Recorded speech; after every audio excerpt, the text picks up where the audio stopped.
I'm taking 15 shots. I'll just let the barrel cool down a bit, starting to get a bit hot. Velocity's not too bad. Starting loads are about 3100. 1 grain higher is giving us about 75 foot extra. We'll go and have a look at the target so far.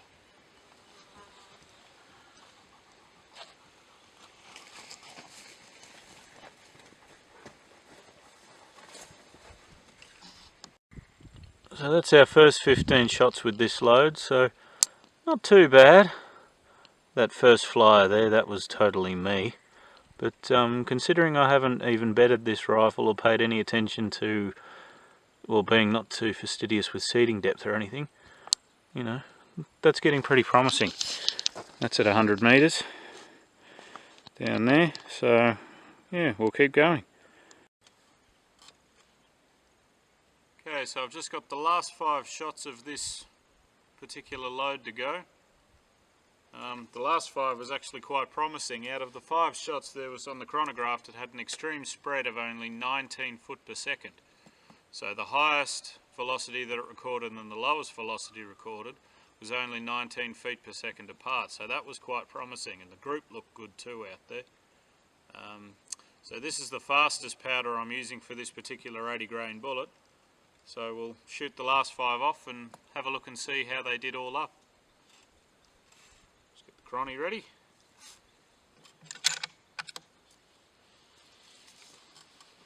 So this is the maximum load, this one.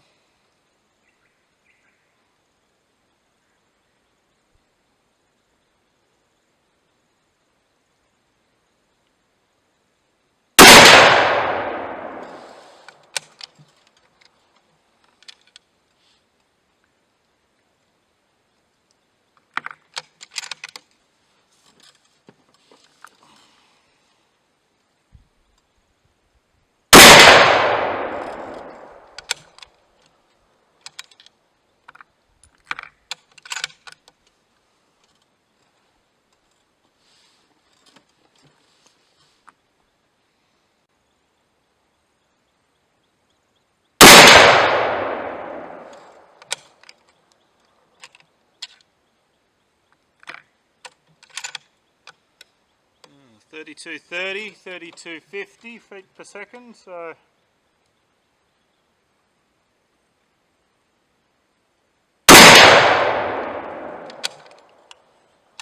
group's looking pretty tight so far.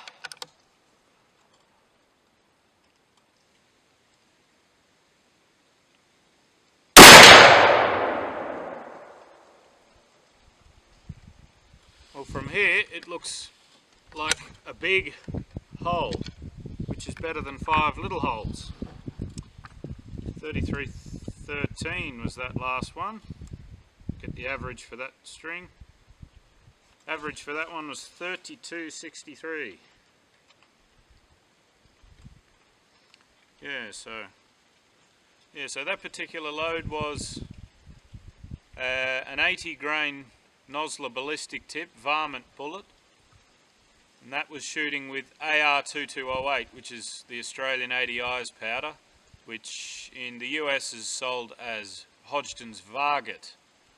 The maximum load for that one was just 38.5 grains, and I went half a grain step for each, and they look about 40 feet per second faster with each increasing grain. So I'll let the barrel cool down, and then I'll give it a quick clean out and do the next load, which is a slower powder, same bullet but slower powder, 2213 SC, which is another ADI powder.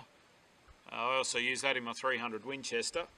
I can't remember what Hodgdon sell that one as, because a lot of the Hodgdon powders are actually ADI powders. But anyway, we'll go and have a look at this target, and then I'll clean this barrel out, and then we'll get the next lot.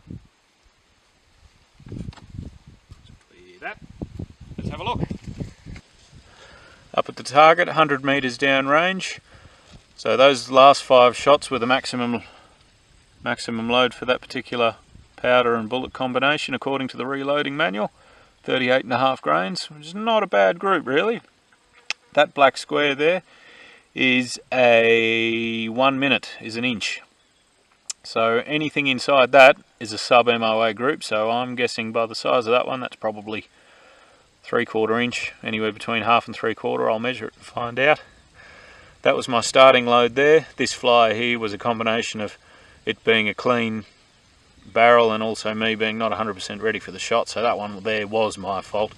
Those 4 shots there weren't too bad. And that was the mid-range sort of load, 37.5 grains there. That was the second one, 37. Still not too bad, all within an inch if you discount that one. But have a go at this one. 5 shots essentially through one hole. 38 grains of powder was that one, and that was the one that only had a 19 foot per second spread in the velocity. So I think I've just found my pet load for that particular bullet and that particular powder. I'm very impressed with that. Alright, we will test the next powder, which is the AR-2213 SC.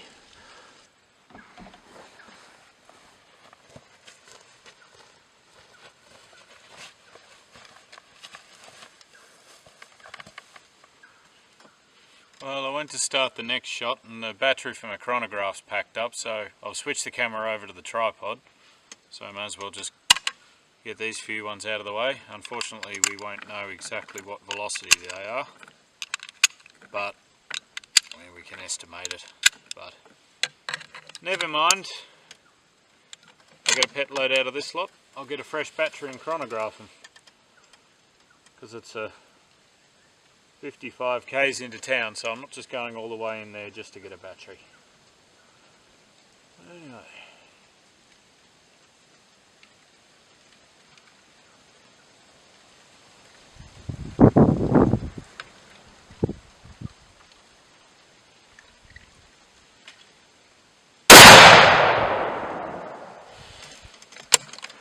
The wind's picked up a bit, unfortunately, but luckily it's sort of blowing this way, so it shouldn't affect it too much.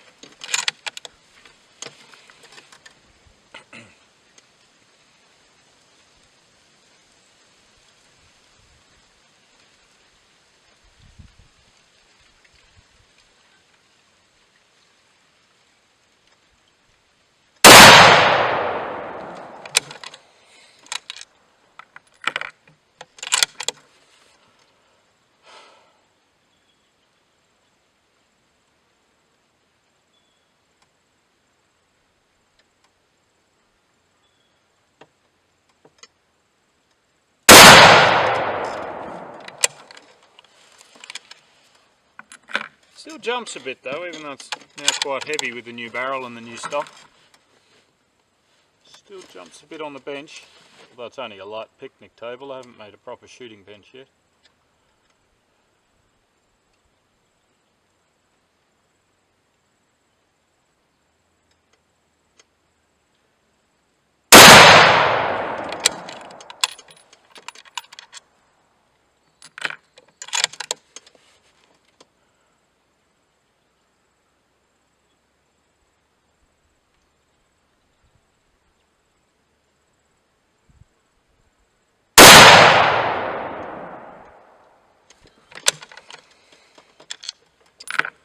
Again, seems to be a pretty tight group so far. Like I said, I use this powder in my 300 Winchester. It's a bit of a slower burning powder, so for a 243 it's academically more suitable for a heavy bullet. But I guess the proof is in the groups and the velocity, isn't it?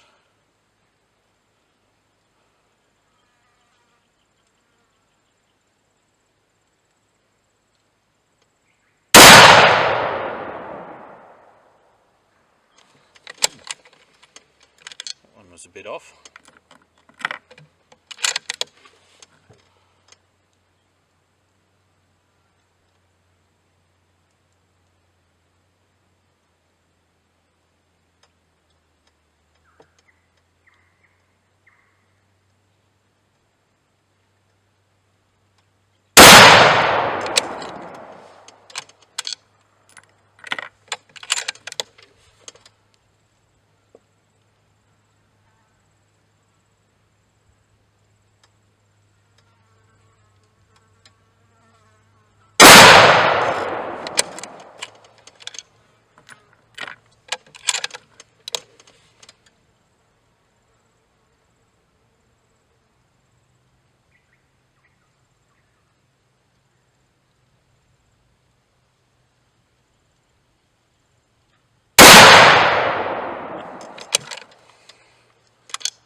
After this shot I'll let the barrel cool down a bit. They definitely heat up.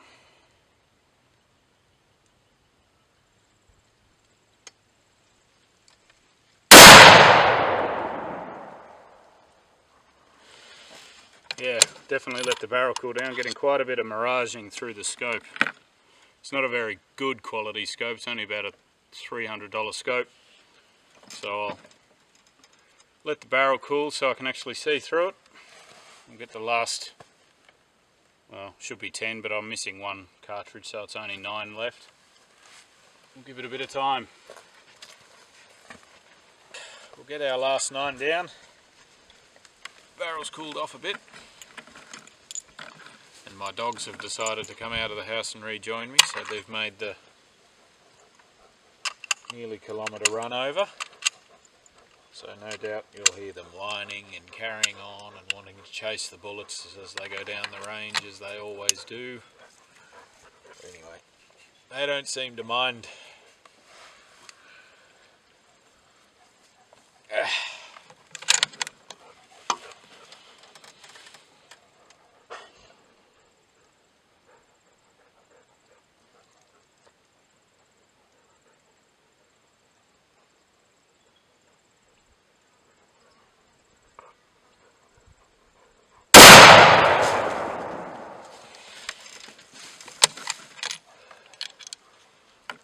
One of them's deaf anyway, so he can't even hear them. Although I think he feels them.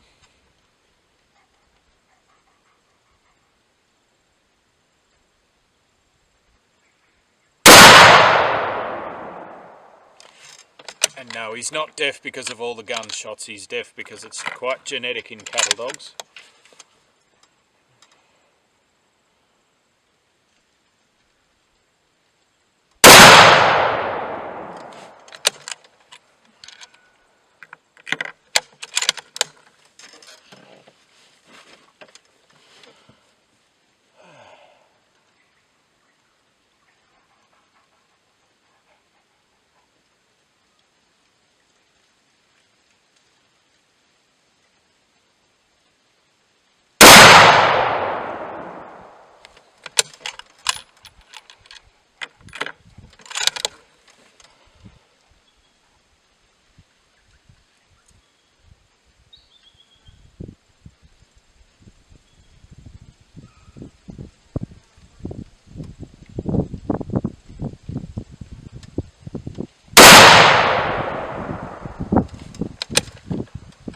Again, it's looking promising. I'm seeing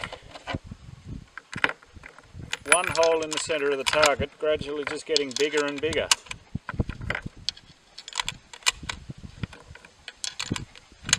Right, last four. These are the maximum loads for this powder apparently, according to the manual.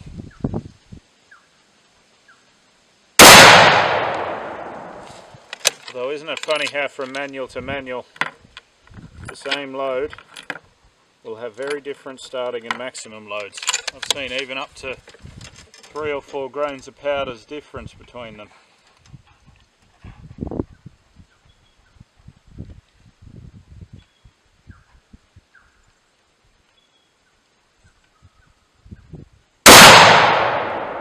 Guess it obviously depends on the hardware they're using.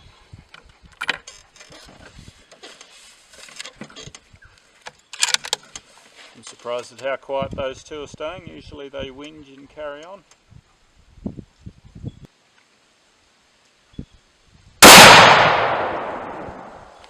I'll have to do a video of what they're like when I'm using my clay launcher. They stand right in front of it and try and chase the clays. I suppose these are retriever dogs, so makes sense.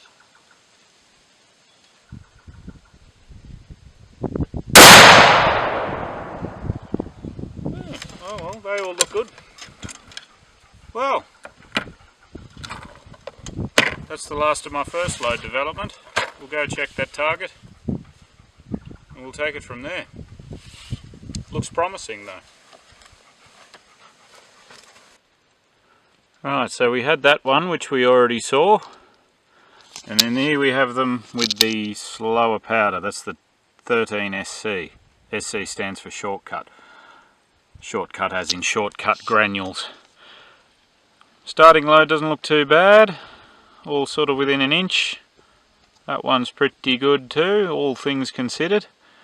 That one, don't know what happened to that top right one, but you know, I mean, when I say that, you know, everything's still within an inch. That one is a bit of a flyer there, but again, not too bad. This is the maximum load. Again, this one's pretty good. If it's all sort of within that little square, that's a half-inch group, that, so I'm pretty happy with all that. So I think it'll either be a toss-up between that one or that one.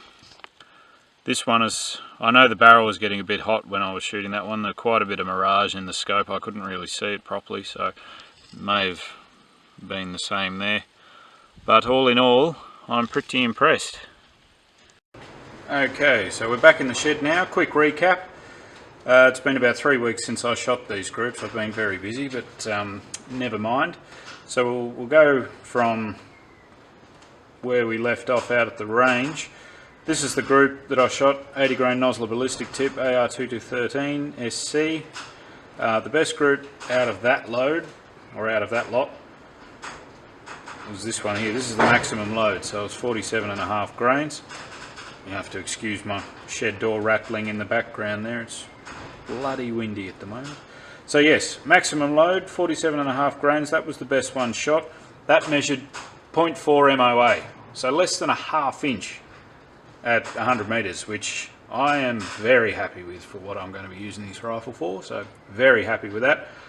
The second best group I shot, which is probably about ½ inch, maybe a little bigger, not by much, was this one here, 46 grains.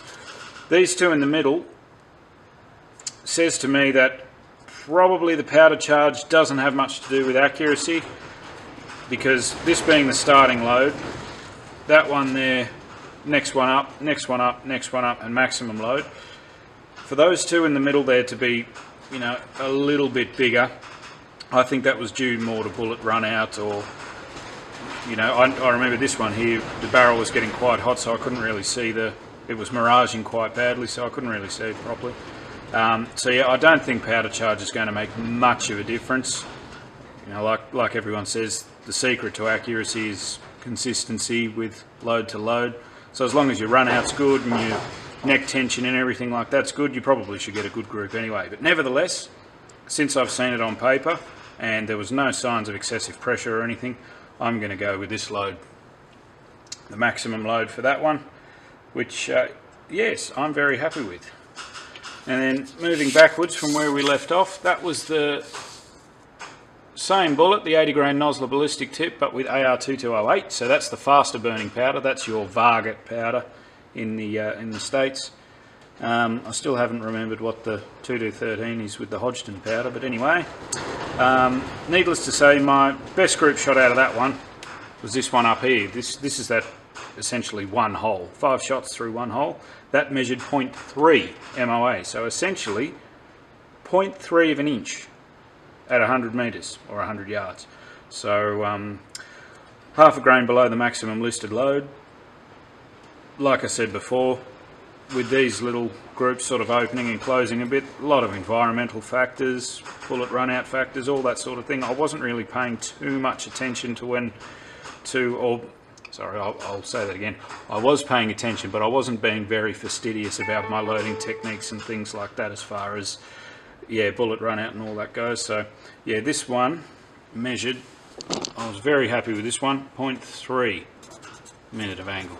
So that's definitely going to be my pet load for that bullet and that powder. And finally, the last group that I shot, which I shot off camera because my battery had run out. I had a pretty bad time with batteries that day. First my chronograph went, then the camera went. And that's with AR-2208 again, but with 55 grain Nosler ballistic tips. So they're really like bullets. These things are absolutely screaming. I used to use these with my old barrel. This was my go-to load with pretty much everything, because I was using it as a varmint rifle, so I just wanted a light bullet that would go pretty fast, and yeah, so I thought I'd try out that old one, that old load that I had. And you can see the point of impact was a lot different, you know, sort of an inch low and an inch left, or half an inch left. The you know, at least it was consistent with each one. Groups were a little bigger.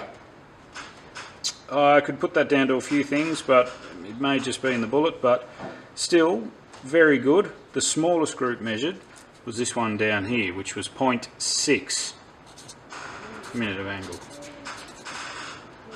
MOA. So again, I think probably seating depth had a lot to do with this one, because they're quite a short stubby bullet for a 6mm. It had to make quite a jump to the land, so maybe if I play around with seating depth a bit, I might be able to tighten these ones up. Nevertheless, all of them, I'm going to say for this one, all of them were within an inch. Most of them were sort of within that 0.6 to 0.8 minute of angle, so very happy with that again. And considering that I haven't even bedded the rifle, I think that is pretty good. So yeah, well that's pretty much it. So thanks for sticking around, and we'll get some more videos of a bit more shooting and a bit more casting and a bit more reloading, just to give you all something to look at. Alright, catch you later.